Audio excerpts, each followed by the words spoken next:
What's undermining your social confidence? A 10-question test. Humans are social animals by nature. Being socially connected helps us maintain mental and emotional health. It's important to our mental and emotional well-being. Even so, we're often socially awkward and shy. When we encounter people we don't know, we feel uncomfortable or unsure of what to say. Our behavior can further isolate us from others, make us avoid social situations, and eventually cause us to become lonely and isolated. Many of us are reluctant to admit to loneliness, despite the fact that we face it at all ages and from all walks of life. There is nothing shameful about loneliness. External circumstances may be to blame, such as moving to a different city. It is possible to turn acquaintances into friends in such cases, by taking a number of steps to meet new people. However, what if you're shy or insecure, or if making friends is difficult for you? No one comes into this world with social skills. Learning these skills is something we do over time, and you can do the same. In spite of the fear of social situations, you can learn to silence negative thoughts, improve your self-esteem, and feel more confident in interacting with others.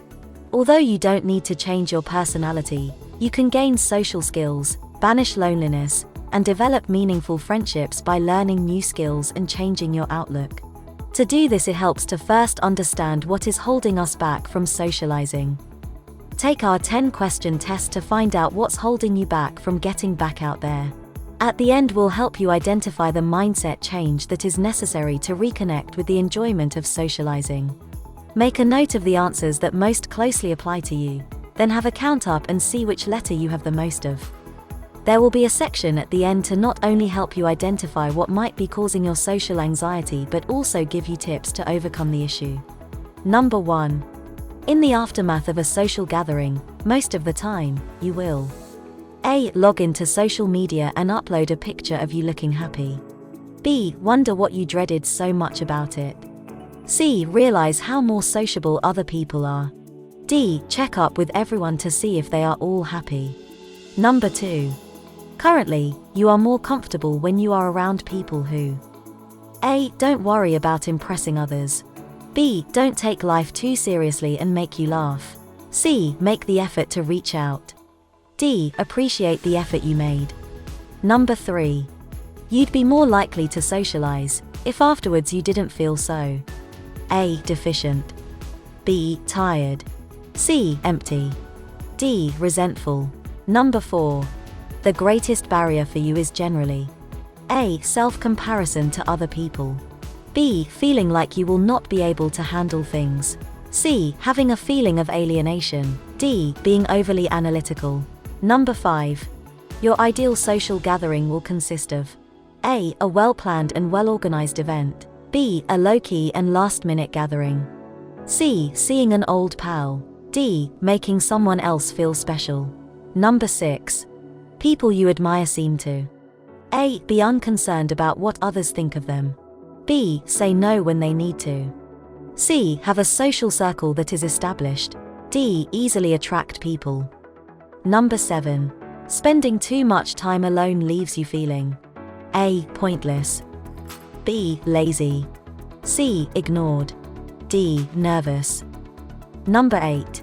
Prior to a large social gathering, you fret if you'll A. Wear an inappropriate outfit. B. Have enough time to attend. C. Feel welcomed. D. Forgot to include someone. Number 9. When in groups, your tendency is to be the A. In charge. B. The energetic one. C. The odd person out. D. The coordinator. Number 10. How others perceive you. A. Maintains high standards. B. Makes you want to do more. C. Is difficult to understand. D. Always exceeds expectations. So how did you score? If you got mostly A's, you're a perfectionist. If you are prone to perfectionism, you may have always spent more time than most thinking about how you seem to others, perhaps analyzing your actions or words after social events. Social media has also made comparisons easier, causing social anxiety in those with perfectionist tendencies. There is probably a part of you that knows that scrolling through idealistic photographs undermines your confidence, but it's an easy way to numb yourself if you are feeling low. There is also the possibility that you may take the time to carefully curate images, only to worry that they won't like who you really are. The natural instinct of comparing yourself to others helps us understand where we come from and how we are doing. However, it's not normal to compare yourself to people you wouldn't normally interact with in real life. By doing so, it can teach you that you're inadequate or that you ought to change the way you live. Socializing can be made easier by understanding yourself better. Ask yourself how your life would change if you accepted and loved yourself exactly as you are. If you got mostly B's, it's overwhelming. Social anxiety is sometimes a side effect of feeling overwhelmed. Consequently, you are less able to cope with the uncertainties of social events. When you're mentally and emotionally stretched to the limit, situations you usually handle with ease may seem overwhelming. While it is understandable to take a break and avoid social interactions if you feel overwhelmed, withdrawal can deprive you of social support and increase stress because it robs you of a way to release tension. This is a vicious cycle since feeling overwhelmed or having self-doubt fuels each other. You might ask yourself, why am I so incapable? What am I doing wrong? Resulting in panic-induced anxiety, where even low-key socializing feels overwhelming, even with people you enjoy being around. In your social circle, you may feel like people won't take your social anxiety seriously if they see you as outgoing or socially confident, but dealing with social anxiety alone isn't the right approach. You can create room to breathe by stepping back to assess your commitments. Step off the treadmill of life that is overwhelming you, and you will have a better chance of flourishing in social interactions. If you got mostly C's, being isolated. For many of us, quality and not quantity are what matters in relationships, and you are more likely to value thoughtful dialogue over idle chatter. Socializing too much can drain more introverted individuals. There is a fine line between limiting social contact and becoming isolated. While feeling lonely is natural, it can undermine your confidence in initiating social interaction, especially if you rely too much on other people reaching out. It is possible to get trapped in a loneliness cycle, where you wonder whether reaching out is a good idea.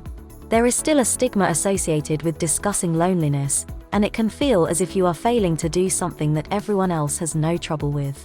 Your confidence would be further undermined if you thought you were to blame for being isolated. Gaining perspective on your feelings may be possible when you open up to someone you trust. It is natural for isolation to have a negative impact on the way we think. You can boost your confidence and reduce anxiety before social interactions by reflecting on successful and fulfilling relationships you have had, past or present. To improve your mood and provide a source of conversation, mentally savor daily pleasures and achievements, no matter how small. If you got mostly D's, criticizing yourself. There's a sense that you're a natural socializer because you care about others, but in fact you care about everyone but yourself. Most people would be shocked if they knew how much you worry about your relationships and how much you question whether people genuinely want to socialize with you. It is difficult to believe that other people are unaware of your perceived failings and faults when you are hard on yourself. It's no surprise why you feel social anxiety, unless it's with your trusted inner circle that accepts you without judgment. You may ask yourself if you could have done things differently, but overanalyzing every interaction can be draining, and setting unrealistic standards of yourself reinforces the message that you're inadequate.